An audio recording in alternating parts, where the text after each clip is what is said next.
Assalamualaikum warahmatullahi wabarakatuh. Perkenalkan, nama saya Zanita Alif, NIM 191720217 dari kelas 4 Perbankan Syariah C. Di sini saya akan mempresentasikan sebuah manajemen strategi yang berjudul Konsep Manajemen Strategi.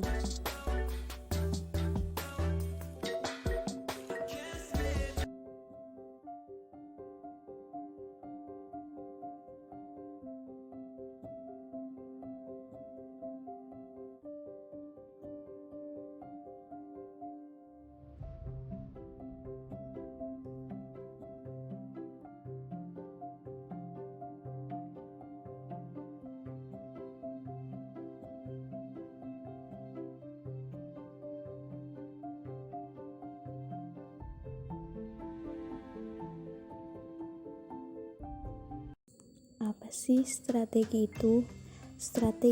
Kata strategi berasal dari bahasa Yunani, yaitu strategos yang berarti jenderal militer, dan gabungannya kata stratos atau tentara dan ago atau memimpin, sehingga sering diartikan sebagai seninya para jenderal. Menurut Webster New World Dictionary, strategi adalah ilmu untuk merencanakan dan mengarahkan operasi-operasi militer berskala besar, menggerakkan pasukan ke posisi yang ada tingkatan strategi. Yang pertama ada strategi tingkat korporasi atau perusahaan, merupakan strategi di tingkat perusahaan yang merupakan tanggung jawab dari Dewan Direksi atau Board of Director dan Chief Executive. Mereka bertanggung jawab atas kinerja keuangan perusahaan dan atas pencapaian tujuan-tujuan dan keuangan seperti memperkuat citra perusahaan dan memenuhi tanggung jawab sosial perusahaan. Yang kedua ada strategi tingkat bisnis, adalah strategi di tingkat divisi bisnis yang merupakan tanggung jawab dari manajer bisnis dan korporasi. Para manajer harus menerjemahkan rumusan arah dan keinginan yang dihasilkan di tingkat korporasi ke dalam sasaran dan strategi yang konkret untuk masing-masing divisi usaha. Yang ketiga ada strategi tingkat fungsional, yaitu strategi di tingkat fungsional yang merupakan tanggung jawab dari manajer produk, wilayah, maupun fungsional. Lalu ada ciri-ciri strategi menurut Robert. Yang pertama ada wawasan waktu atau time horizon. Pada umumnya, strategi digunakan untuk menggambarkan kegiatan yang meliputi cakrawala waktu yang jauh di depan, yaitu waktu yang digunakan untuk melaksanakan kegiatan tersebut dan juga waktu yang diperlukan untuk mengamati dampaknya. Yang kedua ada dampak atau impact.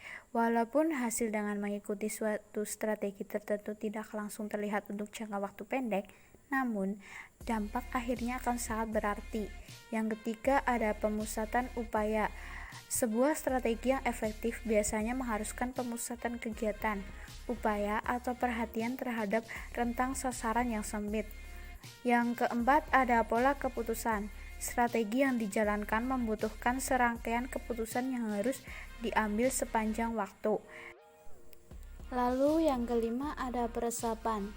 Sebuah strategi mencakup suatu spektrum kegiatan yang luas, mulai dari proses alokasi sumber daya sampai dengan kegiatan operasi. Gregory Geddes dan Alex Miller membagi strategi dalam dua bentuk.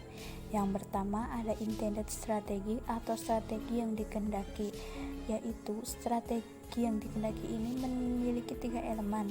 Yang pertama ada goals. Goals itu menunjukkan apa yang ingin dicapai oleh organisasi. Sasaran dapat dibagi ke dalam 3 tingkatan, yaitu ada visi, misi, dan tujuan. Setelah goal ada kebijakan. Kebijakan merupakan garis pedoman untuk bertindak bagaimana suatu organisasi mencapai sasaran-sasaran tersebut. Lalu ada rencana atau plan. Rencana merupakan pernyataan dari tindakan-tindakan organisasi terhadap apa yang diharapkan akan terjadi. Lalu ada realis strategik. Realis strategik itu merupakan apa yang dicapai atau apa yang telah terwujudkan. Lalu ada pengertian visi. Visi merupakan rangkaian kalimat yang menyatakan cita-cita atau impian sebuah organisasi atau perusahaan yang ingin dicapai di masa depan. Visi mencanangkan masa depan perusahaan untuk 3 sampai dengan 10 tahun ke depan, yang merupakan hal yang sangat krusial bagi perusahaan untuk menjamin kelestarian dan kesuksesan jangka panjang. Lalu ada pengertian misi. Menurut Hendrawan Supratikno, mengartikan misi adalah merupakan rangkaian utama yang harus dilakukan organisasi untuk mencapai visinya, sebagaimana yang dikutipnya dari Peter Drucker. Untuk merumuskan misi, organisasi harus mengajukan pertanyaan, in what business are we in or should be in? Dalam bisnis, apa kita berada atau seharusnya ada?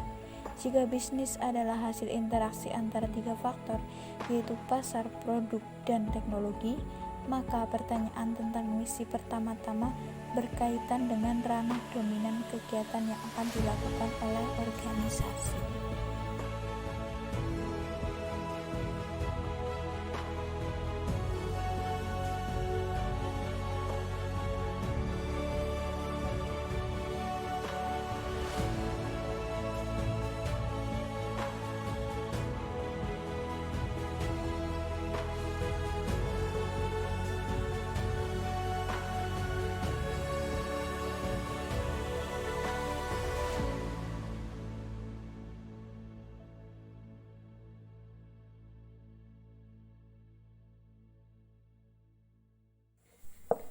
Lalu ada tujuan program. Dalam menjalankan misinya, perusahaan atau sekolah akan menentukan tujuan yang harus dicapai dalam rangka menetapkan standar yang harus dipenuhi sebagai tolak ukur keberhasilan sebuah misi. Tujuan merupakan suatu pernyataan kualitatif mengenai keadaan